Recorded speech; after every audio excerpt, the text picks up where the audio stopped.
కంచి కామకోటి ఆస్థాన విద్వాంసులు శ్రీ వైద్యనాథన్ బాలసుబ్రహ్మణ్య గురువు గారు, అలాగే అక్కయ్యలు జయంతి అక్కయ్య గారు, జ్యోతి అక్కయ్య గారు అందరూ కూడా వారి శిష్య బృందం అత్యంగా గణరాగాల్లో చాలా అద్భుతంగా ఈ కార్యక్రమాన్ని దిగ్విజయం చేశారు. గురుగారు గట్టిగా చెప్పట్లు ఒకసారి. సంగీత త్రయంలో నాద బ్రహ్మగా మరి ఎంతో సంగీత సేవ చేసినటువంటి సద్గురు శ్రీ త్యాగరాజ స్వాముల వారు చిన్నప్పుడు మన పిల్లలు కనుక భోజనం చేయకపోతే ఇప్పుడు మనం మొబైల్స్ ఇస్తున్నాం, కానీ అప్పుడు ఆ కాలంలో భోజనం చేయకపోతే చిన్నపిల్లలకి చందమామ రావే, జాబిలి రావే, కొండెక్కి రావే అంటూ పాడుతూ భోజనం తినిపించేవారు. అయితే అలా త్యాగరాజ స్వాముల వారు చిన్నప్పుడు మారం చేస్తుంటే వాళ్ళ అమ్మగారు రామదాసు కీర్తనలు పాడి త్యాగరాజుకి భోజనం పెట్టింది, అన్నం తినిపించేది, అంటే ఆ మొక్కలు. అలా రామదాసు వారి యొక్క ఇంపాక్ట్ త్యాగరాజ స్వామి మీద పడింది. త్యాగరాజు ఎవరో కాదు, రామదాసే మళ్ళీ పుట్టాడు రా అని మనకు గురువు, అలాంటి పెద్ద పెద్ద గురువులు మనకు చెప్తుంటారన్నమాట. కాబట్టి అలా త్యాగరాజుల వారికి ఎంతో ఇన్స్పిరేషన్ కలిగినటువంటి భద్రాచల రామదాసుల వారి కీర్తనలు మనం పాడబోతున్నాం. తిరుపతిలో అన్నమాచార్యుల వారు 32,000 కీర్తనలు రచించి స్వామివారికి అంకితం చేశారు. ఆ 32,000 కీర్తనల్లో ఆణిముత్యాలు సప్తగిరి సంకీర్తనలుగా మనం పాడుతుంటాం అన్నమయ్య జయంతిలో. అలాగే సంగీత కళానిధి డాక్టర్ నేదునూరు కృష్ణమూర్తి గురువు గారు వందలాది రామదాస్ కీర్తనలో కొన్ని శ్రీరామ నవమి రోజున పుట్టాడు కాబట్టి, నవమి అంటే 9 కాబట్టి ఆ 9 కీర్తనలు ఏర్చి కూర్చి వారు స్వరపరిచి మనకు అందించారు. ఆ కీర్తనలు మనం ఆణిముత్యాలను ఏర్చి కూర్చి వారు స్వరపరిచి మనకు నవరత్నాలుగా అంటే శ్రీరాముడు పాడబోతున్నాం. ముందుగా అదిగో భద్రాద్రి. ఖమ్మం పక్కన నేలకొండపల్లి గ్రామంలో వారు పుట్టారు. వారు చెప్పులు లేకుండా ఒక లాంతరు పట్టుకొని ఖమ్మం పక్కన ఉన్నటువంటి నేలకొండపల్లి నుంచి భద్రాచలానికి విచ్చేసి అక్కడ యొక్క స్వామివారి దర్శనం చేసుకొని ఆయన ఎంతో తన్మయత్వం పొంది ఆ తన్మయత్వంలో పాడినటువంటి పాట అదిగో భద్రాద్రి గౌతమి ఇదిగో చూడండి అంటూ వడాలి రాగంలో ఆది తాళంలో సాగేటువంటి ఈ కీర్తన.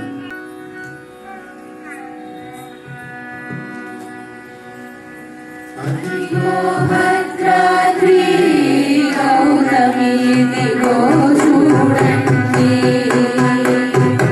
అదిగో భద్రాద్రి గౌతమి ఇదిగో చూడండి,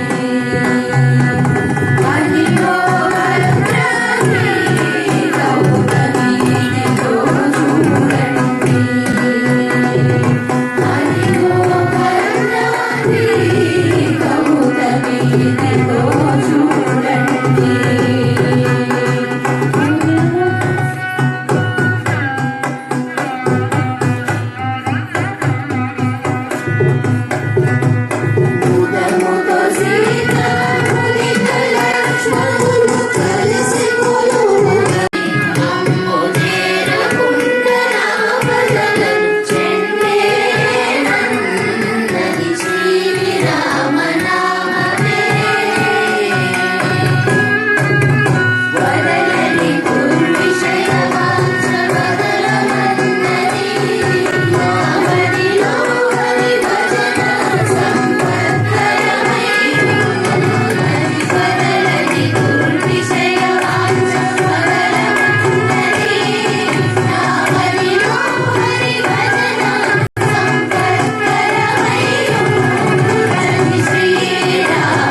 ఈ మాసంలో ఈ 2026 జనవరి మాసంలో మనకు సద్గురు శ్రీ త్యాగరాజ స్వాముల వారి ఆరాధన మహోత్సవం, అలాగే భద్రాచల రామదాస్ వారి జయంతి మహోత్సవం రెండు కూడా ఒకే మాసంలో రావడం ఎంతో ఆనందంగా ఉంది. ఇక్కడ ఆక్స్ఫర్డ్ స్కూల్ ప్రధాన వ్యక్తిగా ఈ కళా ప్రాంగణంలో ప్రతి మాసం క్రమం తప్పకుండా నెలవారీ వెన్నెల ప్రతి నెల మా సద్గురు సంగీత విద్వత్ గాన సభ అనగానే నెలవారీ సంగీత కార్యక్రమం గుర్తుకొస్తుంటుంది. మేమందరం కూడా ఎంతోమంది